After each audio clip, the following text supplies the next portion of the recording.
All eyes in the Netherlands today will be on Mark Rutte and his government, which is expected to loosen some of the toughest COVID-19 restrictions in Europe. For more than a month now, bars, restaurants and cultural venues have been closed, while strict quarantine rules have shut a quarter of primary school classes. If there's pressure for an easing of restrictions, it's partly coming from local politicians relaying a message of frustration. Last week, mayors from 30 municipalities petitioned the government. I can't explain why here in Breda, IKEA is open, but the theatre where people can safely watch a performance is closed.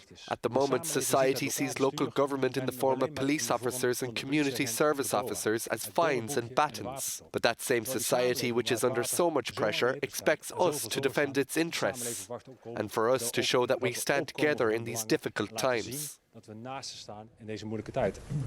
But there's no let-up in Germany, where a meeting between federal leaders and Chancellor Olaf Scholz concluded that high infection rates left no room to relax the current tight restrictions on private gatherings and large meetings. The experts of the federal government are considering an overload of the health system. The infection trend requires the maintenance of and strict adhesion of the current measures.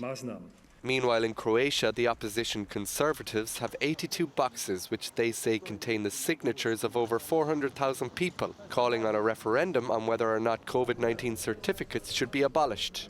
Croatia has one of the European Union's lowest vaccination rates, with around 55% of its population inoculated against COVID-19.